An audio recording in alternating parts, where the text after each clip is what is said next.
The Cuban panel this morning, we have a to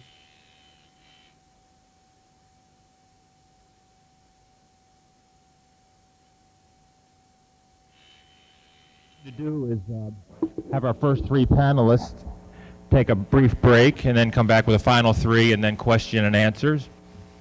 It's obvious that in this case the fingerprints of Cuban possible involvement with Lee Harvey Oswald or with the assassination have been strongly suggested for years, and we have six of the best experts in that area with us today. I'll introduce all of the participants first, and then we'll go into their presentations. First up, we'll have Gordon Winslow, the historian archivist for Dade County, Florida, known widely as the funniest of the researchers. Look at no, I don't need this. And also the publisher of the extremely helpful research directory. I recommend to all of you researchers who aren't on it to see Gordon and get involved with it. And he's just a terrific expert in Cuban affairs, especially in southern Florida. Ladies and gentlemen, Gordon Winslow.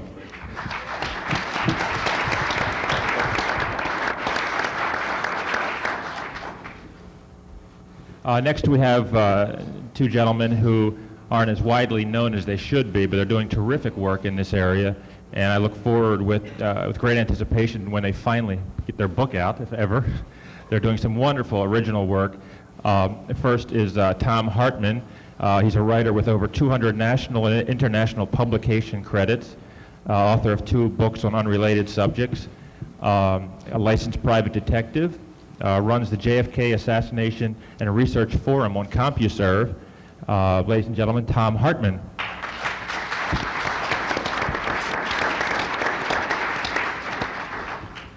His partner in his research and writing work, Lamar Waldron, has a master's degree in counseling.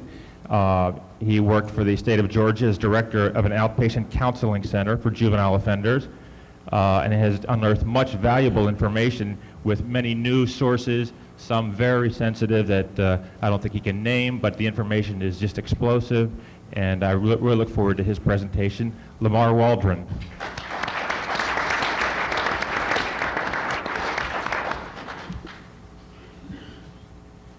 And then in the second half, we're going to have 3 people who really don't need an introduction, I think, to most of you folks, but I think that means I have to do it anyway. In the second half, we'll have John Davis, widely known for his historian work on the Kennedy family, also for his books Mafia Kingfish, most recently The Kennedy Contract, and obviously an expert in the Cuban mafia area of this investigation. Ladies and gentlemen, John Davis.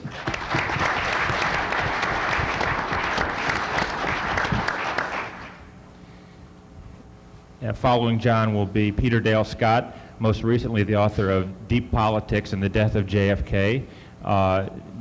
Peter has been mostly interested over the years in the interlinking connections between the deep political structure, industry, and how it touches the various suspects in this case. Ladies and gentlemen, Peter Dale Scott.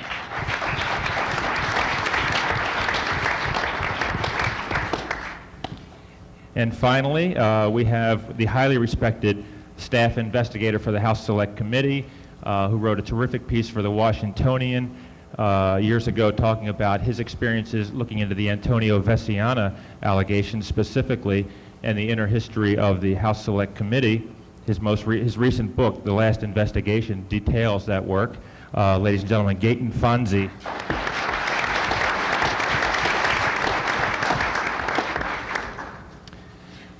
Well, we'll start off with Gordon, who will open up with a few jokes, and we'll go from there. Gordon Winslow. Is this on here? I hope not. Is this bug working?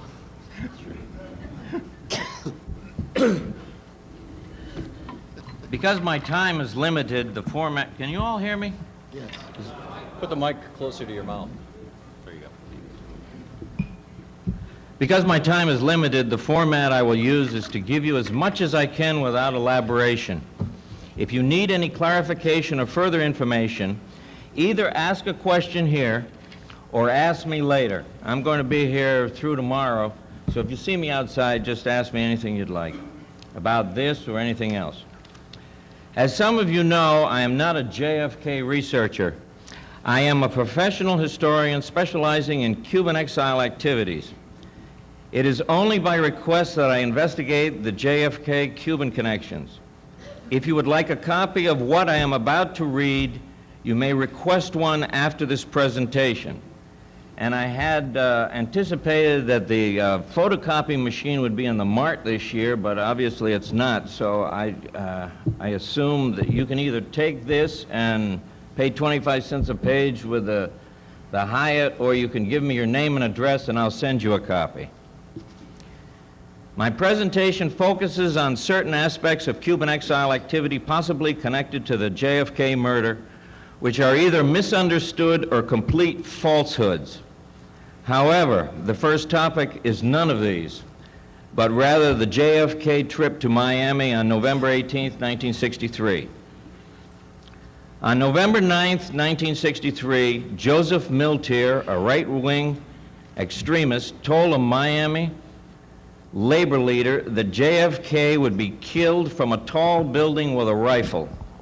Little did he know that the labor leader, William Somerset, had been wired by the Miami Police Intelligence Unit. The entire revelation was recorded and is available to anyone today. It was because of this revelation that many have speculated that a motorcade for JFK in Miami on November 18th was canceled. After an exhaustive investigation, I have determined that no motorcade was ever planned for Miami.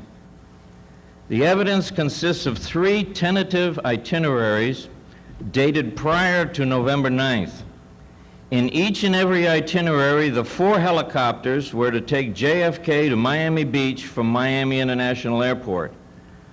JFK landed in Miami at 5 p.m. on November 18th and gave a speech at the airport.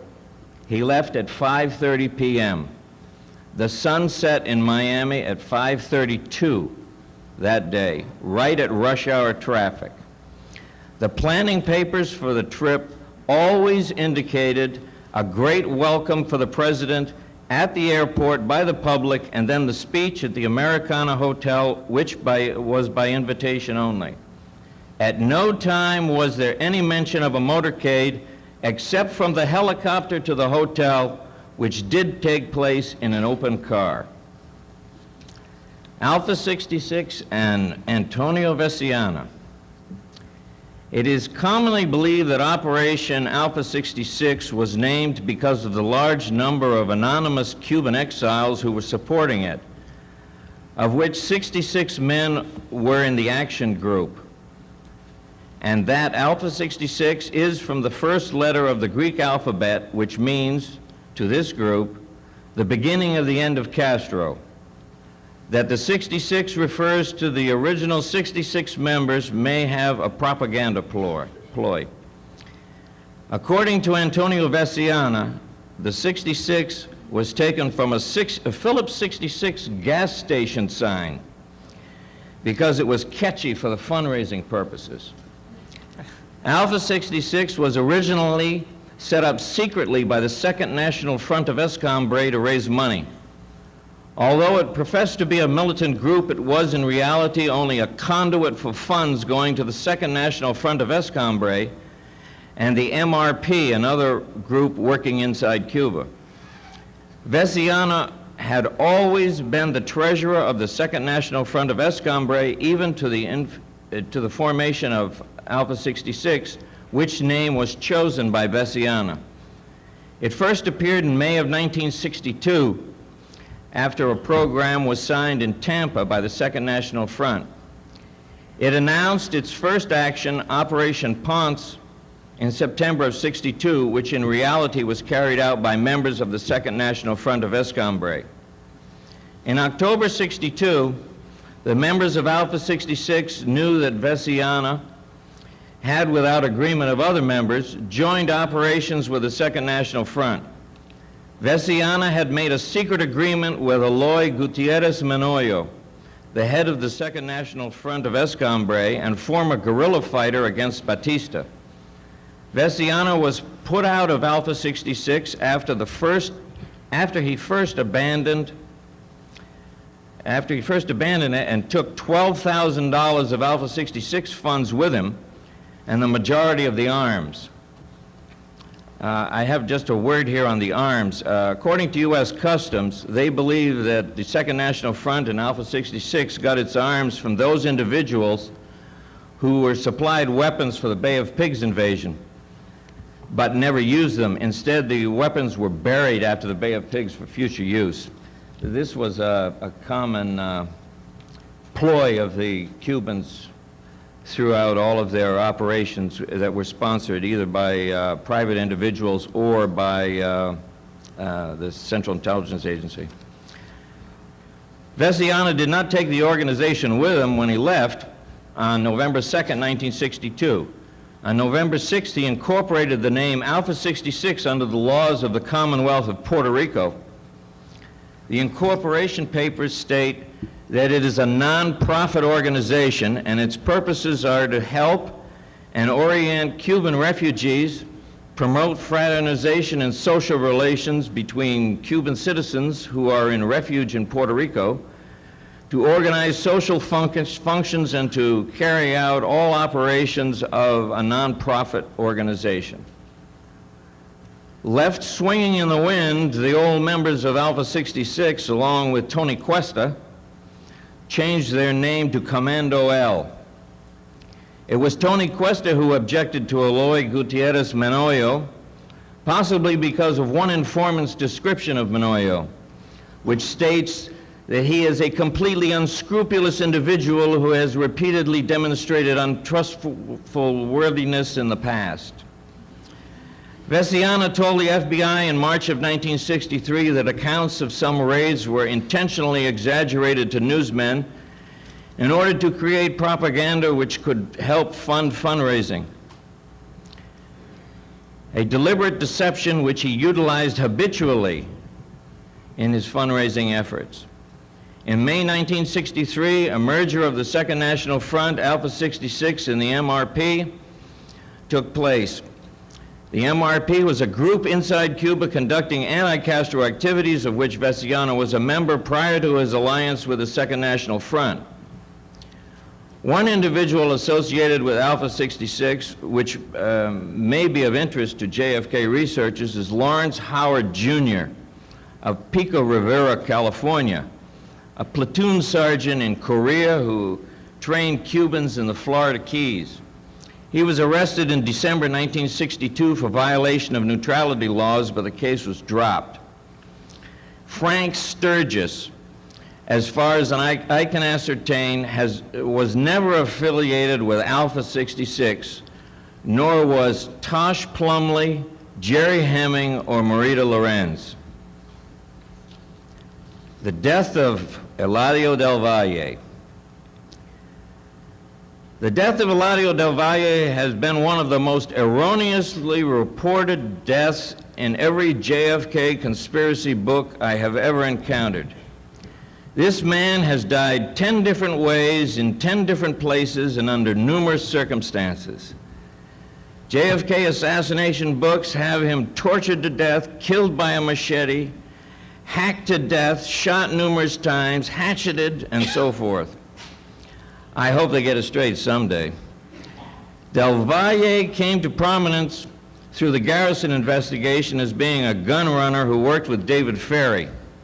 He had a long history of working outside the law and claimed that he started the first anti-Castro group. He was found crumpled on the floor of the back seat of his car on the same day David Ferry was found dead. 2 people were accused of his murder. One of the persons indicted, Theodosio Bahadu, had the charges dropped for lack of evidence. The other, Irma Collazo, fled to the Dominican Republic through Chicago with some help from an individual associated with the Cuban mafia. The case is still an open homicide. According to the autopsy report, Eladio del Valle was killed with a blunt instrument and shot once in the chest above the heart. His body had multiple lacerations, more than 20.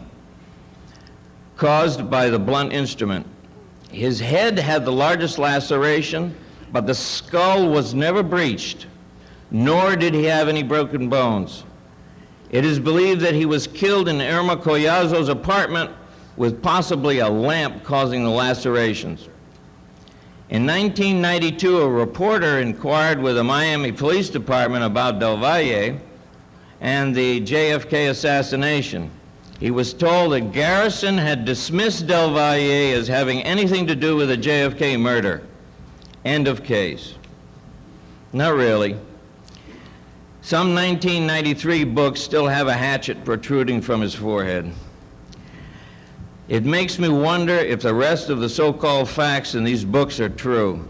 Mistakes of the past will be repeated by those who never learn. Operation 40. Operation 40 is one of the most confusing designations and misunderstood activities in the JFK writings. Supposedly, it was this elite organization that produced the killers of JFK. In order to satisfy myself about Operation 40 was all about, I obtained a list of members from Brigade 2506 and interviewed a great number of its members. Their list included 64 members in what I will call Group 1. Group 2 was another group that never left Florida, and only 2 of its members are known. Group 2 participants were told they were to be military policemen and had little or no training. They were disbanded the day after the failure at Playa Girón. Operation 40 was set up as a part of the Bay of Pigs operation to seize key Cuban government buildings and persons pertaining to intelligence. Some of their targets were to be killed. Only 10 members ever landed in Cuba and were either killed or taken prisoner. The remainder of the Group 1 was returned to Miami and disbanded on the spot. Some of the members later worked for the CIA in other capacities, while others returned to their normal livelihood. It is a misconception that Operation 40 ever continued after the Bay of Pigs. The continuation, as expressed in some books, is not Operation 40, but rather some other CIA operation. Frank Sturgis and Marita Lorenz were never members of Operation 40, nor were any other non-Cuban Americans. Frank Sturgis.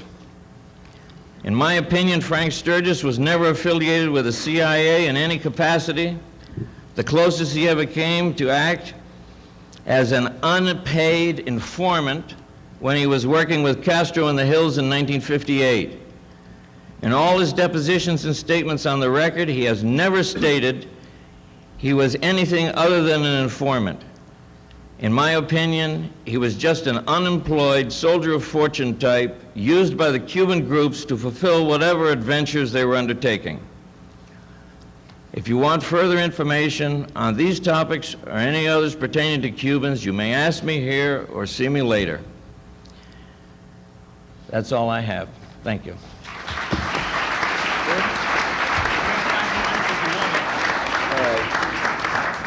Gordon Winslow. Next up, let's hear from Tom Hartman. Thank you, Gus. Hey, great. On this project, Lamar has been our primary researcher, and I'm writing the books, so when we're finished, I'll suggest that you direct any questions to him. Lamar and I have spent 5 years researching this issue and tracked down sources traveling from Washington to California to Asia to Europe.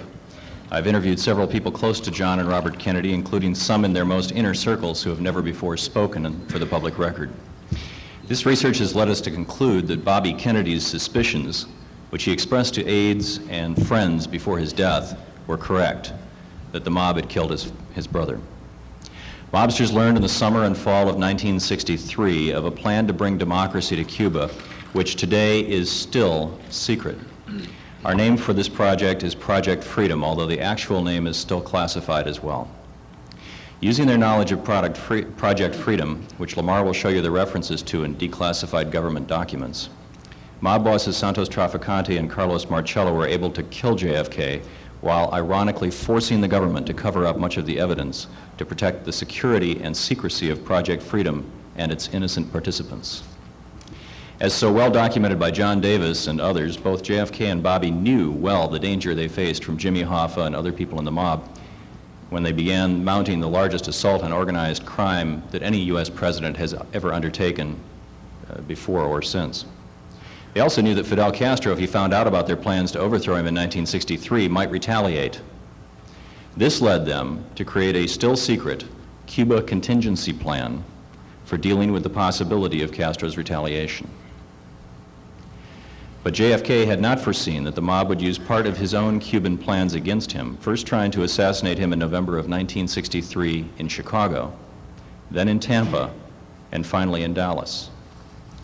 To give you some background, we started out to write a carefully researched book that would illuminate two areas of the Kennedy presidency which have been largely ignored over the years: JFK's efforts to bring democracy to Cuba, particularly his actions after the Cuban Missile Crisis, and the Kennedys' massive efforts against organized crime, going way beyond the well-publicized efforts against Jimmy Hoffa and extending all the way to mob bosses like Carlos Marcello and Santo Trafficante.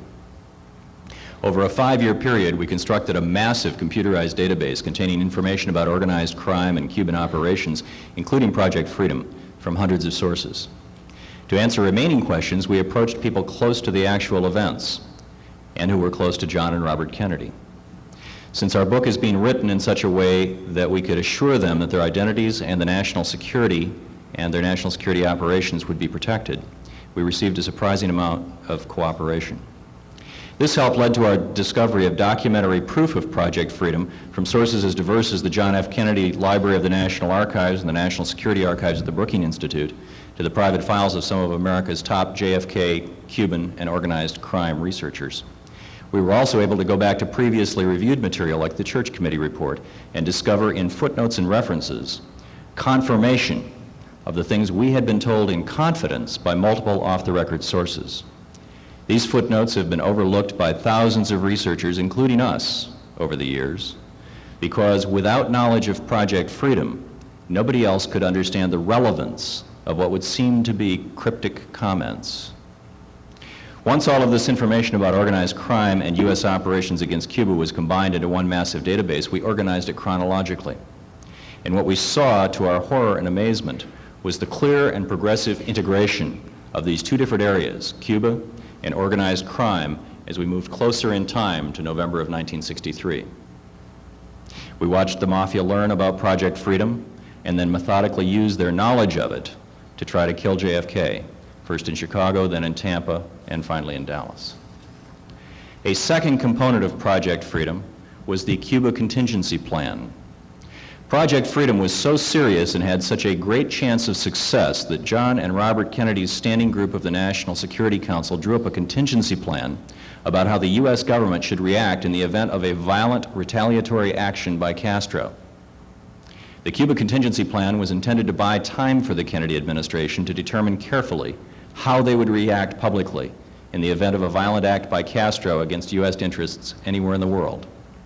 Lamar will be giving you considerably more detail on this, including pointing out information in the documentary record. Mob bosses Santos Trafficante and Carlos Marcello, who had decided to kill JFK to end the Kennedy administration's intense prosecution of them, managed to learn about the Cuba contingency plan. They did this using contacts developed 3 years earlier, when Vice President Richard Nixon's push for action on Cuba resulted in the CIA enlisting mobsters like Santos Trafficante to assassinate Fidel Castro. And they exploited these plans successfully. After JFK was killed, there was, and continues to be, a massive cover-up because the mob made sure the Cuba contingency plan was invoked by using a patsy and laying other clues indicating that Fidel Castro was responsible for JFK's death. In this way, the mob made sure that there could not be a full government investigation into JFK's death, because to do so would expose Project Freedom. To give you a good example of how Project Freedom's Cuban contingency plan continues to motivate the cover-up, look at the records of the Rockefeller Commission, the first government commission after the Warren Commission to look into the assassination. Only 15% of their JFK files at the Gerald Ford Presidential Library were still classified before the recent releases began. Only 15%. were still classified. However, their files about U.S. operations against Cuba, which will include references to Project Freedom, were still 85% classified. And they admitted that the few documents which were unclassified were mainly cover sheets. So when you think that the government is engaged in a massive cover-up, you're right. But it's not to protect the assassins. It's to protect Project Freedom. But back to who killed JFK and how they got away with it. When we talk about the mob and the dozen or so people knowingly involved in the assassination, our definition of organized crime is not limited to the mafia. As Peter Dale Scott points out in his new book, Deep Politics, the classic Sicilian mafia, depicted in movies like The Godfather, presents only one facet of organized crime. As the term applies to the JFK assassination, organized crime includes many nationalities and ethnic groups ranging from the Jewish Jack Ruby to French Connection heroin traffickers, to corrupt teamsters with mob ties, to intelligence operatives who work for U.S. agencies while also making even more money from organized crime. These people have worked profitably together for decades. But it was Carlos Marcello and Santo Trafficante who had JFK killed. And now an attorney for Santos Trafficante, Frank Regano, has come forth and said that Trafficante and Marcello were behind JFK's assassination, and that Trafficante, as he lay dying, virtually admitted it to Regano. Back in 1963, on the evening of the assassination, Trafficante celebrated JFK's death with Regano at the International Inn restaurant in Tampa. Ironically, JFK had given a speech at that same hotel on his visit to Tampa just a few days earlier, a visit during which Trafficante had planned a major assassination threat against JFK's life. And Lamar will be showing you the documentary record of this. Trafficante and Marcello also maintained contacts within the CIA from when Vice President Nixon had brought the mafia into his anti-Castro efforts in an attempt to spring an October surprise on JFK during the 1960 election campaign. Through these contacts, the proverbial weak link, Trafficante learned about both Project Freedom and the Cuba contingency plan. And Trafficante realized that if he and Marcello could kill JFK in a way that would cause the government to immediately think that Castro was involved, the contingency plan must be activated, and a massive cover-up would have to immediately begin. It was an automatic process. Blaming the JFK killing on Castro or a Castro agent may also have had the effect of causing the government, the U.S. government, to invade Cuba in retaliation.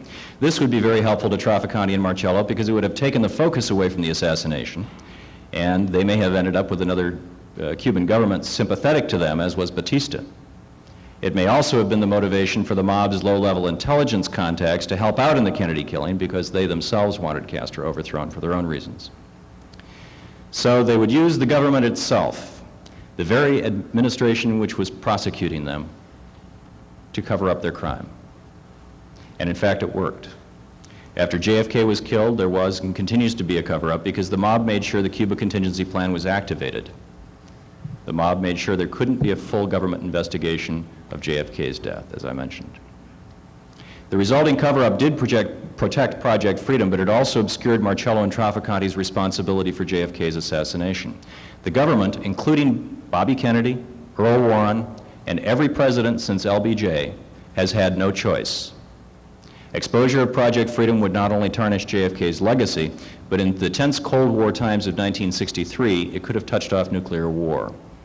It definitely, and perhaps most importantly, would have caused the deaths of those associated with Project Freedom in Cuba, some of whom are still alive today, and would have ended any hope the U.S. had of bringing democracy to Cuba at any time during these last 30 years. So Project Freedom is still a secret operation. So you can see that most of what's been the cover-up wasn't designed to protect those who killed JFK, but to protect Project Freedom. That's why Jim Lazar, one of America's top Freedom of Information Act attorneys, estimates that over 2 million documents relating to the assassination remain classified even today. The cover-up must continue today to protect the families and associates of those still in Cuba who were working with the Kennedy administration on Project Freedom to overthrow Fidel. Because information about Project Freedom has been denied to government investigations like the Warren Commission, the Rockefeller Commission, and the House Select Committee, as well as being denied to all the major news organizations and many noted authors, the story of JFK's assassination has not been fully documented. But there have been some cracks in the wall, as outlined here over these past few days. For example, Loyal Kennedy aides Dave Powers and Kenny O'Donnell who were riding in the car directly behind Kennedy's, both saw the shots as they were fired. They were two of JFK's most trusted aides, and Bobby had been friends with each man for decades. Each man saw the same thing and told Bobby, shots coming from the grassy knoll. This report first surfaced in a Chicago Tribune article in 1975, along with the fact that the FBI pressured both men to alter their Warren Commission testimony to protect the national security. The story was confirmed on the record by Dave Powers, now the head of the John F. Kennedy Memorial Library, in 1987 to his old friend Tip O'Neill, and appears in O'Neill's autobiography, Speaker of the House. You can read it. And there have been other cracks in the wall. We've located several references to Project Freedom and the Cuba Contingency Plan in the Church Report. All of this information confirmed what we had already learned, and Lamar will show you this documentation. Additionally, the House Select Committee indicated that JFK was probably killed as a result of a conspiracy and indicated the Mafia, specifically Trafficante and Marcello, were likely suspects. Our research and sources helped us reach the same conclusion, only with additional information which was not available to the House Select Committee. Naval intelligence, for example, in a still secret report which was not made available to the House Committee, though is referred to in their report, had done their own investigation of the JFK assassination. This is an HSCA volume 11, pages 539 to 551. Using the House Select Committee information on the Navy report as a starting point, my co-author Lamar Waldron tracked down and obtained information from two independent and confidential sources directly associated with that naval intelligence investigation. In spite of stonewalling by the Navy, the HSCA had found indications that the naval intelligence investigation had concluded that Oswald was incapable of committing the assassination alone. According to our more extensive reports, naval intelligence had concluded that ex-Marine Lee Oswald was incapable of masterminding the assassination or of even doing the actual shooting. The naval intelligence investigation had access to hundreds of documents and dozens of interviews largely withheld from both the Warren Commission and the House Select Committee. Naval intelligence had Oswald under tight surveillance from the time of his return from his defection to the USSR. Oh, and I was hoping that the KGB would try to contact Oswald or his wife at some point, thus giving our side insights into the KGB's recruitment policies or strategies. Since naval intelligence had limited resources for a tight domestic surveillance, they utilized both the FBI and the CIA in helping to carry out this surveillance. They had, in their investigation, additional surveillance material on Oswald in Mexico City, including photographs, not necessarily of Oswald at communist embassies, by the way, which have never been made public. The naval intelligence investigation of the assassination began on the afternoon of the day that JFK was killed. Prior to that, on the day of JFK's assassination, some of the naval intelligence material was destroyed and other material was sanitized. This was so sensitive that information could not be given to defense lawyers or to government investigating committees.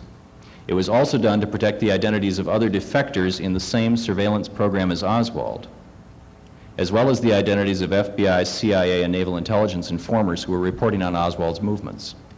This destruction may also have served to protect, from their point of view, the Navy's reputation. However, it has contributed to the lingering questions surrounding Oswald's Mexico City visit. Such knee-jerk behavior by military intelligence is apparently not unusual. In his autobiography, Dean Rusk, who worked in Washington in military intelligence in 1941, relates that on December 7th, 1941, just hours after the Japanese attack on Pearl Harbor, certain intelligence summary memos that could have reflected badly on military intelligence were destroyed by his superiors that very day. What Rusk leaves out, but is confirmed by several biographies of JFK, is that young Ensign Jack Kennedy was assigned to the Office of Naval Intelligence at that same time, working on intelligence summaries. Thus, his superiors may have destroyed memos that day to protect the reputation of the Office of Naval Intelligence, the same way that naval intelligence would destroy evidence about his alleged assassin 22 years later. This also explains how some people could think that the CIA was involved in the assassination, because of their 30 years of protecting documents and information. The CIA covered up certain blunders and unauthorized missions, but they did not kill JFK. There's a handful of intelligence agents whom testimony or documentation we have indicates were involved in the assassination. But they were all relatively low-level CIA operatives who even the CIA at various times has acknowledged had ties to organized crime and the heroin traffic, and thus directly to Marcello and Trafficante. While we cannot rule out the possibility of a small number of mid-level intelligence agents being involved in the assassination, there's not enough evidence to prove that any of them were involved, because many of their seemingly suspicious actions can be explained by their involvement in either the naval intelligence surveillance of Oswald or by their activities relating to Project Freedom. It also answers lingering questions about, as Dan Rather said night before last, those Cubans. Anti-Castro Cubans as a group have gotten a very undeserved bad reputation in regard to the JFK assassination.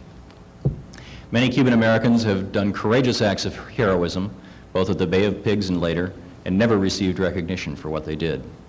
Several Bay of Pigs leaders and many of their followers were actively working with RFK to make Project Freedom a reality. But because of the secrecy surrounding Project Freedom, their heroic efforts have never been properly documented. So the theory that anti-Castro Cubans killed JFK because they were angry over the Bay of Pigs is a gross oversimplification of a complex issue. There were several anti-Castro Cuban groups, or anti-Castro groups angry at JFK in 1963, but they were angry over being left out of Project Freedom and having their unauthorized activities banned. It's really a monumental testament to the quality of Robert Kennedy's planning and the loyalty of those who worked for him that information about Project Freedom has only leaked out in the most peripheral way in all these years. Contrary to the bumbling CIA view held by many people, in fact, the national security apparatus of the U.S. government does function most of the time as it's supposed to. There are two examples from history of other U.S. plans for action against a foreign government that demonstrate how plans like Project Freedom can be kept secret for decades. In 1944, during the practice for the top-secret D-Day invasion, there was a terrible disaster off the coast of England which cost the lives of over 800 men. The U.S. government covered up this disaster, the true story behind an operation which must have involved over 1,000 men at various levels for almost 40 years. Word of it only leaked out in the 1980s, and even today, most official government documents about it are either missing or classified. The families of those men still don't know how their relatives died. Career military and government service officers, including those who fought the Cold War for the CIA, have a strong sense of loyalty and are clearly capable of keeping secrets for decades. In the case of the D-Day practice disaster, the fact that one of the men in charge during the disaster, Eisenhower, became president for 8 years also probably helped it remain a secret. Likewise, many people who began government service under JFK, including a few involved with Project Freedom, remained in government for many, many years. An even better example, with many parallels to the Bay of Pigs and Project Freedom, is the CIA-sponsored exile invasion of Albania in 1949. It was a disaster, largely because Kim Philby tipped off the Russians. Even today, the CIA officially denies the invasion even took place, though British books have confirmed the major details. In this case, a major reason for the 40-year cover-up is the fact that President Truman hadn't authorized the operation, and the CIA had kept it secret from him, just as the CIA mob plots against Fidel were kept secret from JFK. Finally, the demonstration of the government's ability to keep it secret comes from Bobby Kennedy's own words. He had helped plan and run Project Freedom, and he had also helped in drafting the Cuba contingency plan. And he knew that revealing the truth of his brother's killers would bring Project Freedom to light with possibly disastrous consequences for the national security.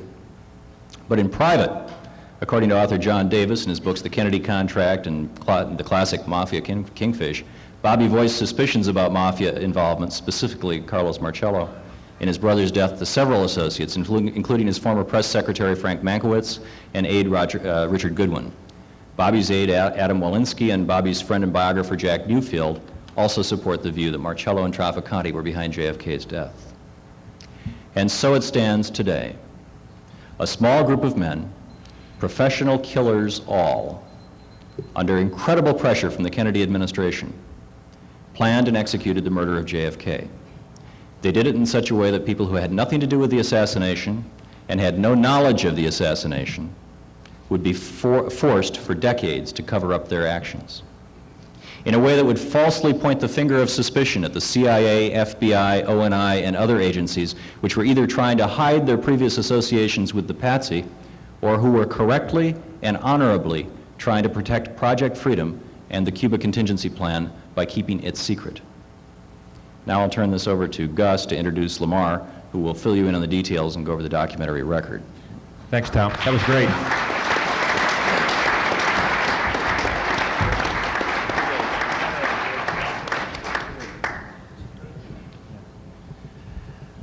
I'd like to now introduce Tom's writing and research partner, Lamar Waldron. Thank you. I'll be talking very fast here, and Tom's going to be flipping a lot of overheads because we want to show you as much of the documentary record as we can, even though it's just a small part that we can present today. Can everyone hear me all right? Okay. I want to stress that what we've discovered over the past 5 years was only possible because we built upon the research of dozens of others. In addition to the panelists here, this would include people like Hoke, Marr, Farrell, Weisberg, Evica, Turner, Gary Shaw, and many others, too numerous to list here. In addition to numerous confidential interviews, I've reviewed over 300,000 pages of documentation and over 400 books. With Tom, I've combed the newspaper files day by day in New Orleans, Miami, and Tampa. I've been through all the main files at the Assassination Archives and Research Center, and Bud Finsterwald, its founder, was right when he said that he thought the answer was in those files somewhere. And also I urge everyone here, if they can, to support the Assassination Archives and Research Center and their worthwhile work in any way you can. Now, after hearing Tom, you're probably wondering, what did this Project Freedom, and again, that's our own name for it, what did that involve? And was it a CIA operation? Well, Project Freedom was not just a CIA operation, or a naval intelligence operation, or an Army intelligence operation. Those groups all had important roles, but it was Bobby Kennedy's operation. After the Bay of Pigs and the CIA mob plots, Bobby Kennedy wasn't about to entrust such an important operation completely to the CIA. Now, Bobby was so concerned about secrecy, so that Project Freedom wouldn't become an open secret like the Bay of Pigs had, that he had his main people for Project Freedom report directly to him, in many cases without their having to go through any bureaucracy or other government agency. This is one thing that makes putting the documentary record together so difficult. Now, Project Freedom also involved most of the true leaders of the Bay of Pigs invasion, heroic fighters like Manuel Artemi and Pepe San Ramon, among others. It included Manuel Rey's group, Hure, who figures into the Soviet Odio story. It also involved people in Cuba, people with a power base. These weren't people that were infiltrated, but people in Cuba with a power base, and was designed to assist them in staging a coup which would eventually lead to a democratic government for Cuba. And that was Bobby and John Kennedy's goal, a democratic government for Cuba. Now, in this first overhead, what you see here is a page from what's commonly known as the Church Report. Okay? In this detail of that page, what I've underlined here is a footnote documenting another operation against Castro that was going on at the same time as the well-known A.M. Lash operation. As it says, and I know it's probably hard to read, this was a separate operation to penetrate Cuban government with several goals, including perhaps forming a group which would be capable of replacing the then-present government in Cuba. The case officers for A.M. Lash were also involved in this second related program. So all these years, we all know about A.M. Lash and Rolando Cubela. There's been this other program that's received almost no attention at all. Okay, now, on this overhead, this is from book 5, often called the Hart-Schweikert Report of the Church Committee. There's another reference to Project Freedom. Beginning on the bottom of this page here, it says, on December the 8th, down at the very bottom down there, and then on the very next page, it says on December the 8th, CIA headquarters cabled its Florida station, ordering it to halt 2 planned operations against Cuba, pending a high-level policy review. One of these operations was the delivery of rifles, telescopic sights, and explosives to A.M. Lash. In this particular place, it doesn't tell us what that other important operation was. It goes on to say that the December 9th memorandum to Director John McComb discusses U.S. operations against Cuba, but the memo does not mention, and although the memorandum does mention a plot for a coup in Cuba, it does not refer to the A.M. Lash operation. Now, there's a good reason for that, and that is because the details of the A.M. Lash operation were kept from Bobby Kennedy and John McComb. Both Bobby and McComb knew about this other operation, the one we call Project Freedom. Now, Project Freedom was much more thoroughly planned and was much farther along than the A.M. Lash operation. It was set to commence in late November of 1963, just after the time when JFK was assassinated. Project Freedom actually stood a good chance of bringing democracy to Cuba because people in Cuba involved in Project Freedom had a much larger power base and constituency than did A.M. Lash. Now note in the second paragraph here, it mentions a coup, the next paragraph mentions, deals with trying to get President Johnson behind the effort to continue the operation. But again, it's not referring to A.M. Lash here, it's referring to Project Freedom. Now, you may be asking, was Project Freedom connected to the A.M. Lash operation in any way? Just in the sense that the CIA's Desmond Fitzgerald used the National Security Council's June 1963 authorization for Project Freedom to indirectly authorize the A.M. Lash project. The actual National Security Council memorandum from June of 1963 was kept classified for a long time, but this is a summary of it from the House Select Committee on Assassinations, volume 10, page 77. Notice in section 1 that it says that the overthrow of the Castro communist regime must be accomplished by Cubans inside and outside Cuba working in concert. And also here, note number 4 helps to explain the secrecy surrounding Project Freedom, where it talks in a very Mission Impossible way about if ever charged with complicity, the U.S. government would publicly deny any participation in the group's activities. Now, Bobby and McCone were unaware of the scope of the A.M. Lash operation. We have that from the highest authorities. But years later, when word of the A.M. Lash plan leaked out, those who worked with Bobby on Project Freedom felt that Bobby wouldn't have minded if he'd known about it, because they felt that Desmond Fitzgerald had observed both the spirit and the letter of this June 1963 National Security Council directive, and that this directive represented very much Bobby's wishes. Because again, Rolando Cubela, A.M. Lash, was a government official in Cuba, and as it says here, all operations were supposed to be mounted from outside the territory of the U.S., and the A.M. Lash meetings occurred in Paris. So again, in that case, the CIA was following Bobby's wishes, but they just weren't telling him.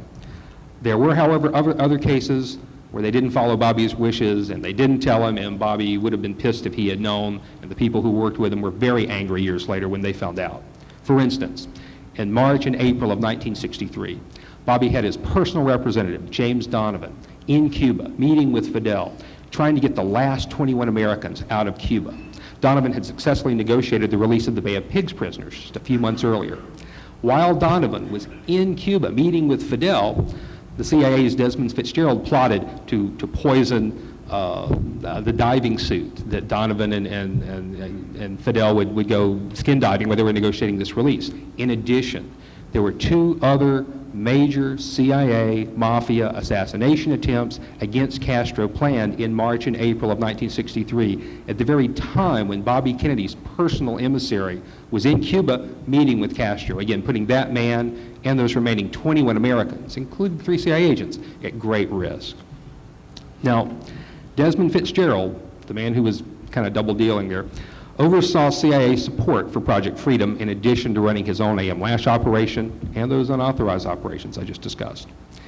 Contrary to some reports, Desmond Fitzgerald was not passing a poison pen to A.M. Lash in Paris when JFK was assassinated. Daniel Shore had discovered this fact and included it in the updated paperback edition of his book, Clearing the Air. You can read it there. What Shore didn't discover was where Fitzgerald was and what he was doing on the day JFK was assassinated. Our research and sources have confirmed that Fitzgerald was in Washington meeting with other CIA officials and Bobby's personal representatives about putting the final phase of Project Freedom into effect.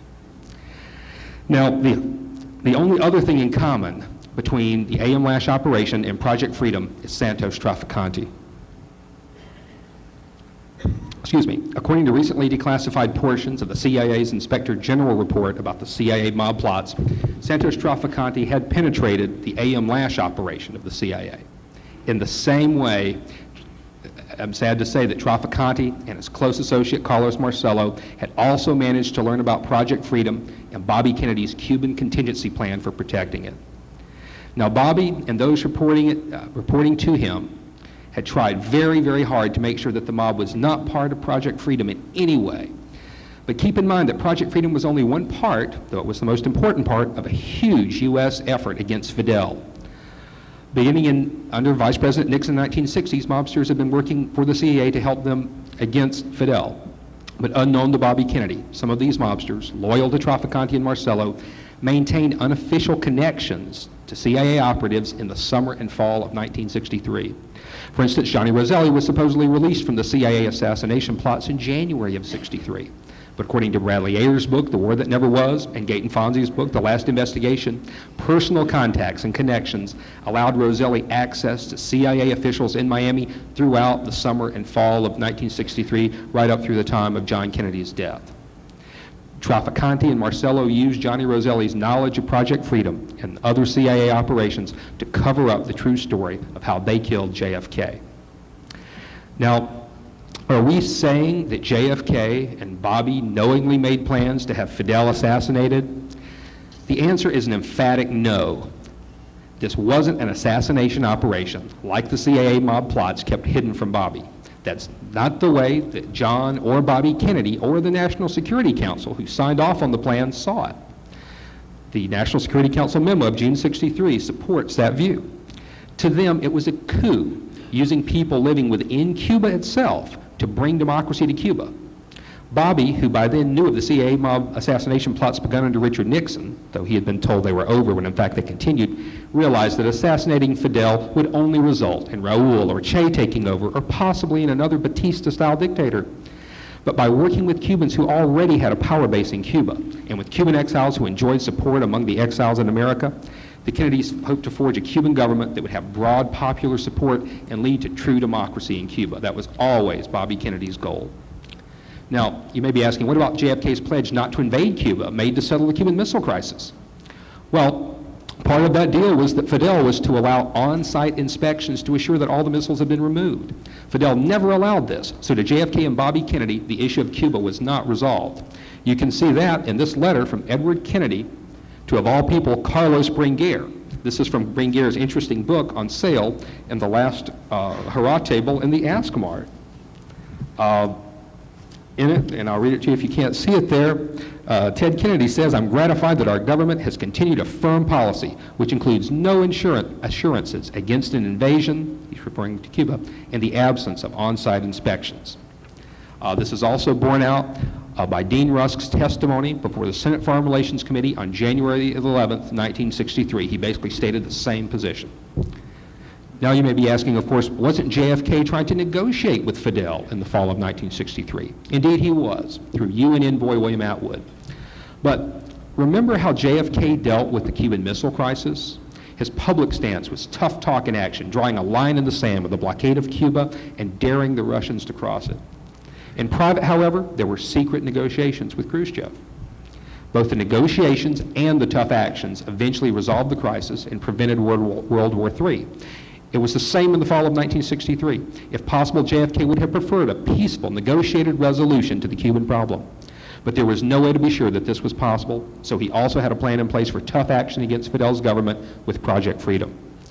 JFK didn't want Cuba to become a Vietnam. One was enough. The 1964 campaign for the presidency was beginning, and the Republicans were already starting to beat JFK over the head with the Cuban issue. Nixon, who was leading in the polls in the fall of '63 along with Goldwater, had already made it clear to JFK that he would have committed U.S. forces at the Bay of Pigs. So a Republican victory in 1964 could well mean having a Vietnam-style conflict just 90 miles from Florida. Not wanting Cuba to become a political football during the campaign or to be faced with another missile crisis if evidence of Soviet or Chinese missiles surfaced, JFK felt like he had no choice but to take definitive action on Cuba, and soon. His goal was to have it one way or the other by the end of 1963. Now, due to the serious nature of the Kennedys' plans against Fidel's government, contingency plans began to be made in September of 1963 for what to do if Fidel or his sympathizers retaliated against the U.S. These plans are detailed in Volume 5 of the Church Report, which is what this is from, beginning here on page 15.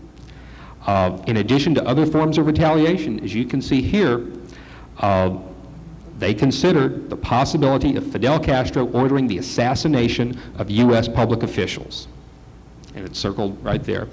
On this next page, as you can see, the Cuba contingency planning continued until late September and October and beyond. Here, in this next overhead, You see page 1 of the only declassified document we found for the Cuba contingency plan.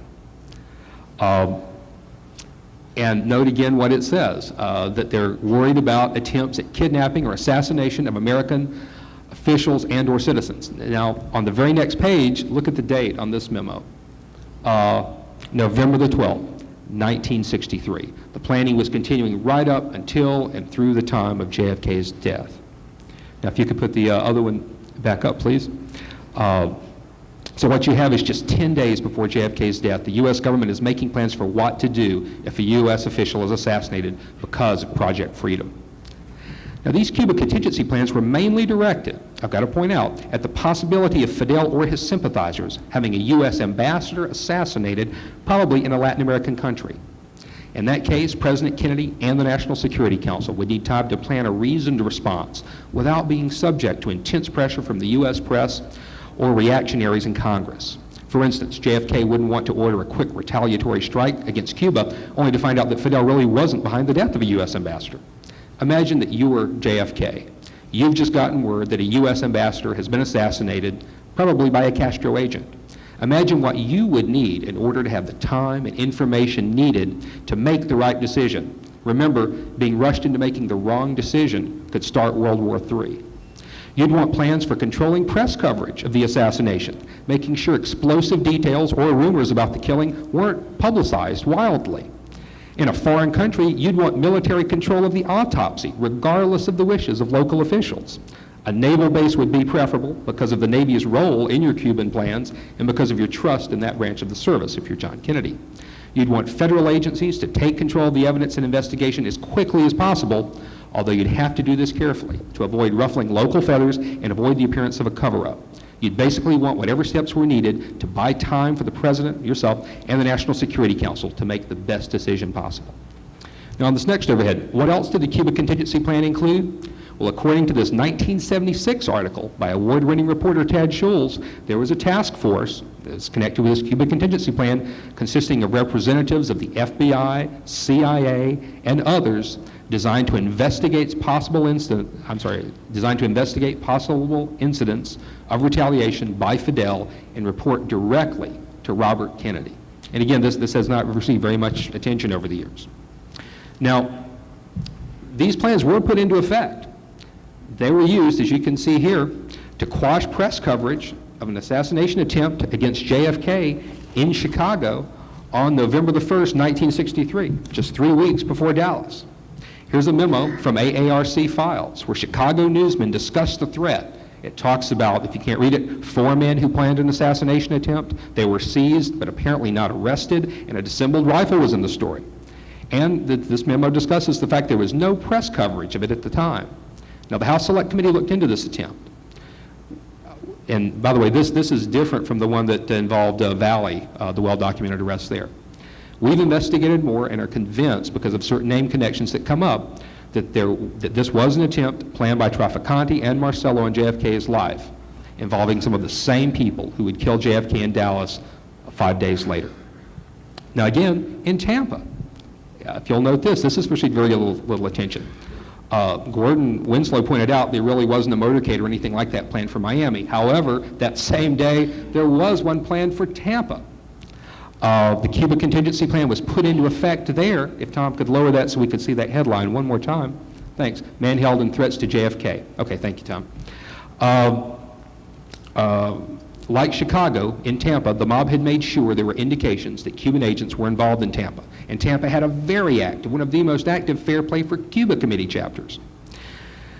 This article and the next one only appeared a week after JFK's visit, when he was dead. There was almost no press coverage of the threat at the time, despite the fact it was very serious. The article says that the FBI, the Secret Service, and local police all refused to discuss the matter with UPI. Not exactly a good way to get the word out for a suspect, but it is consistent with the aims of the Cuba contingency plan. Note that in Tampa, a description was issued prior to JFK's motorcade. Subject was white, male, slender, build, about 20 years old. This is similar in many ways to the one issued in Dallas right after JFK was assassinated. Also, I do want to point out, just to be clear, that 3 people are allegedly involved in Tampa, one of whom was a 53-year-old banker mentioned in both of these articles who had nothing to do with the real assassination attempt. It's the other 2 people of the 3 who we're referring to. Now, in this hard-to-read article about the Tampa threat, Tampa Police Chief Mullins says that he doesn't know if the other 2, the 2 we're referring to, may have followed the presidential caravan to Dallas, which would be just a few days later. Reporter Seth Cantor, researching through Mary Farrell's files, learned that a close associate of these 2 men, referred to in this article, did indeed go to Texas at the time of Kennedy's motorcade. Now also, the Tampa motorcade that these refer to was one of the longest of JFK's presidency. Like other stops on his Florida tour, it involved a visit to a military base, which is important because JFK knew that military forces stationed in Florida might be called upon to support Project Freedom in the coming weeks. Now, JFK was aware of both of these threats in Chicago and Miami, yet, like someone out of profiles and courage, he bravely continued with his Florida tour, going on to Miami for a speech that same day. JFK wouldn't be stopped because he had a very important speech to give that day. Now, as far as that speech goes, this is how JFK's Miami speech was reported in the Dallas Times-Herald the following day. This is Commission Exhibit 2695. Now, some people have said that this Miami speech was intended for a man in Paris, A.M. Lash. No, it wasn't. We have it on the highest authority. In actuality, this was a signal to Kennedy's Project Freedom allies in Cuba that he would support their actions. Now, this speech the fact that this speech is intended as a signal to these people in Cuba is further verified by this footnote from page 20, volume 5 of the Church Report, where it refers to JFK's speech that day as an example of the kind of statement LBJ should make, because this is being written after the assassination, that LBJ should make to the Project Freedom people in Cuba if they want the actions to continue.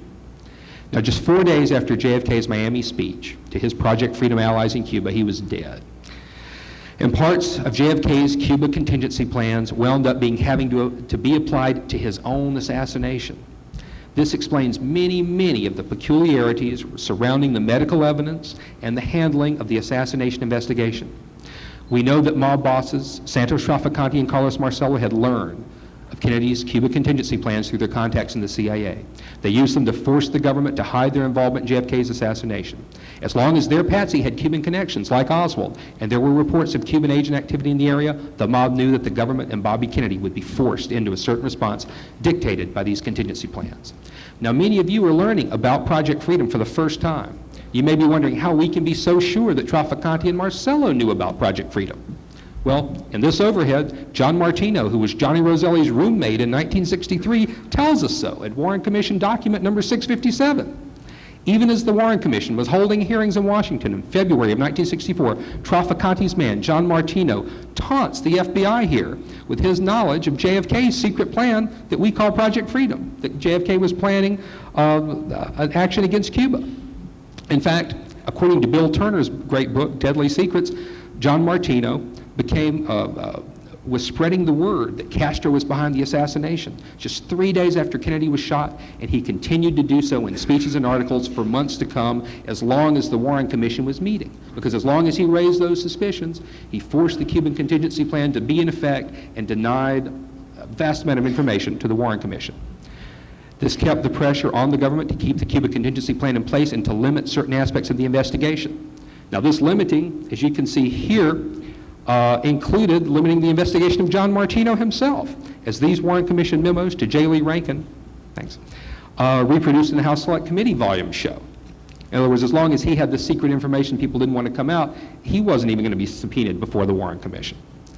Again, it all comes back to Trafficante. It's this FBI memo connecting John Martino, Roselli's roommate, who knew about Project Freedom, to Trafficante and the notorious Rolando Masferrer shows. As Earl Gulls documented, by the way, this is a 1958 FBI memo that connects Martino to Trafficante and Masferrer. Okay. As Earl Gulls documented in 1978, as reported in Anthony Summers' Conspiracy, John Martino knew many details of the assassination, including the fact that there was more than one shooter and that Oswald was supposed to meet his contact at the Texas Theater. Now, why did Marcello and Trafficante want to kill JFK? We all know about the massive crackdown against organized crime. But on a personal level, Marcello and Trafficante were feeling intense pressure in 1963. This pressure had begun in 62 and earlier. By the fall of 63, Marcello had been subject to humiliating deportation, had illegally returned, and had to resort to bribing a juror to stay out of jail. Both Marcello and Trafficante stood to lose valuable pension fund loans due to Jimmy Hoffa's ongoing trial. Trafficante's gambling operations, this hasn't received much attention, had become the target of Internal Revenue Service bust, resulting in huge Internal Revenue Service liens against Trafficante. Trafficante's own wife had been subpoenaed to testify before a grand jury.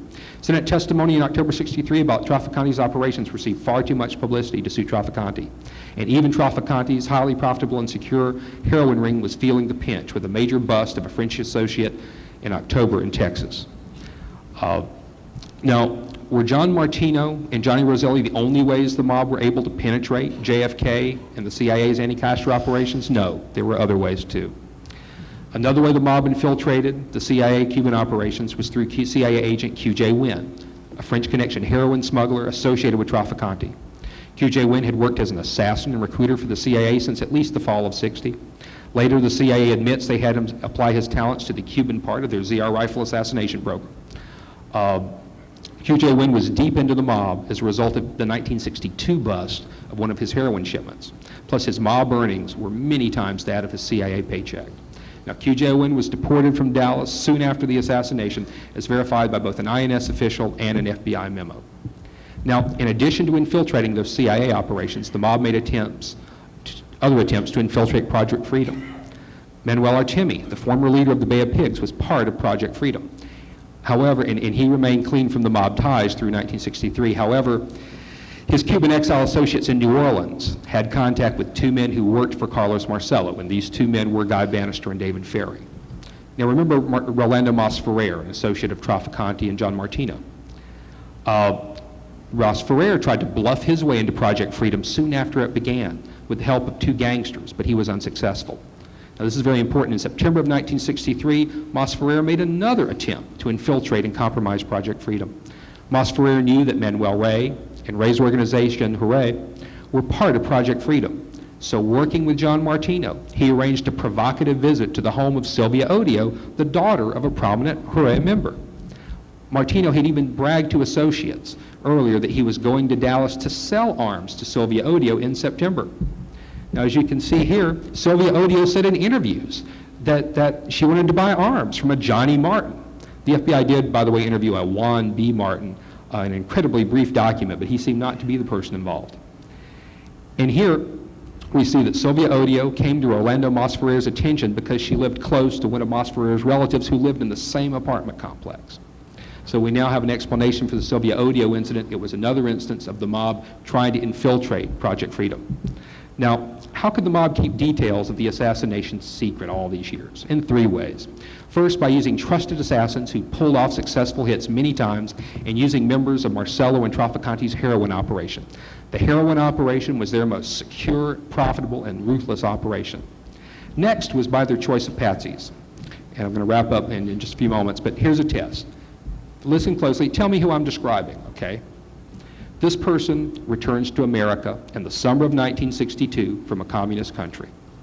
This person, in the spring of 1963, this 23-year-old person and his wife moved to another city. And in the spring of 63, he joins the Fair Play for Cuba Committee. In the summer of 1963, some of this person's associates see him as being pro-Castro, while others see him as being anti-Castro. This person is living in a city where there is much anti-Castro activity. And he's living in a city controlled by a mob boss whom the House Select Committee will imply was behind JFK's death. By September of 1963, this person is living apart from his wife as the result of marital difficulties. In the fall of 63, this person crosses the border at Nuevo Laredo and makes a mysterious trip to Mexico City, where he is under photographic surveillance by the CIA.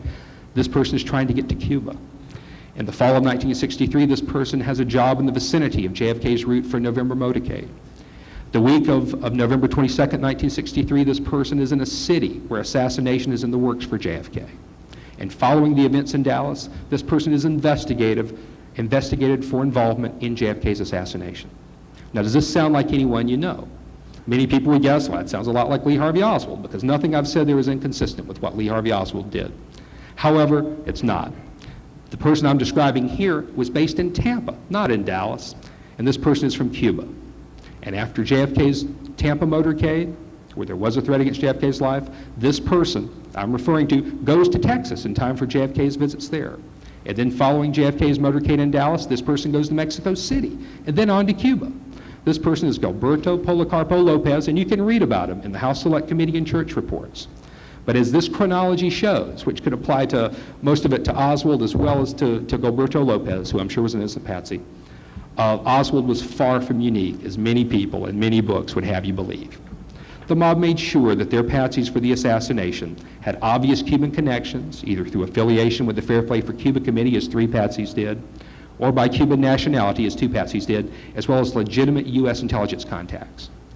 This Cuban connection would ensure that Bobby Kennedy's contingency plan would have to go into effect and hopefully provoke an attack on Cuba, which would preclude a quick-through investigation. The intelligence contacts of the patsy would also ensure additional cover-ups by U.S. intelligence agencies. Now finally, almost all of the dozen or so people knowingly involved in the assassination, and I don't think any of the patsies were knowingly involved, I want to exclude them, but the dozen or so people knowingly involved in the assassination for the mob all had another thing in common. They all had government protection at one time or another because they acted as informers or performed services for law enforcement and intelligence agencies. For example, even the FBI admits that Rubio acted as an informer for them. Roselli acted as an informer, worked for the CIA for almost 3 years before JFK's death. And think about this, the CIA even kept Traficante's role in the CIA mob plot secret for almost 12 years after JFK's death. Now, I could go into more detail, but I want to wrap up here. Some people allege that Fidel Castro is behind JFK's death. That's bonked. He wasn't. That's been disproven. However, are we saying there was no Cuban involvement in JFK's death? No, there are certain Cuban connections, but not necessarily to Fidel. As in any political organization, there were several factions within the Cuban government. Fidel and Che were in one faction. Fidel was in another faction.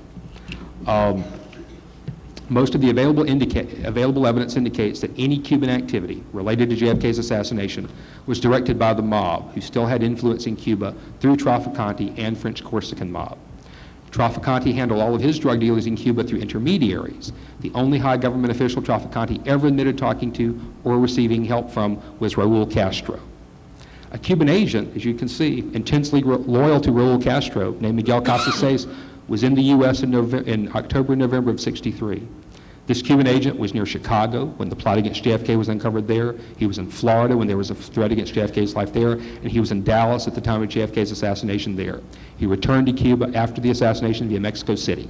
However, I don't think this person or Raul Castro were operating at their own initiative. I believe that the mafia was controlling this individual's actions because this Cuban agent first entered the U.S. through Puerto Rico, which was a major stop in the mafia's cocaine, Cuban heroin smuggling route. Now, of course, LBJ believed Fidel was behind JFK's death, but LBJ didn't know all the details of Project Freedom, so he didn't have the information needed to draw that conclusion. Now, what I want to make it clear to all of you is that there's a lot we know about this operation we're going to be able to tell in our book. There's a lot we're going to have to be very careful about because it would compromise national security or reveal our sources. But what I want to do is tell you and encourage you that everything we've given you, every lead, should be investigated as closely as you can. Additional areas where we feel more research would be very helpful would be in the areas of Gilberto Lopez, Michael Mertz, Miguel Casas, the Cuban agent, John Martino, Alberto Fowler, Miguel Cruz, and many others who were involved in working with Traficante as well as for intelligence operations in '63 and '64. We encourage you to fight for every scrap of paper and every document that you can get. As we've shown, it's remarkable what slipped through, which is in and of itself a sign that the government isn't behind JFK's death. But don't overlook what's already out there like we did for several years. Knowing what you know now, go back and look at things with a new light. We're sure you'll find things that we've missed. JFK and RFK risked their lives fighting the mob, and John Kennedy made the ultimate sacrifice in that battle. Can we do anything less than continue their work? Thank you very much. Lamar Waldron. Thank you.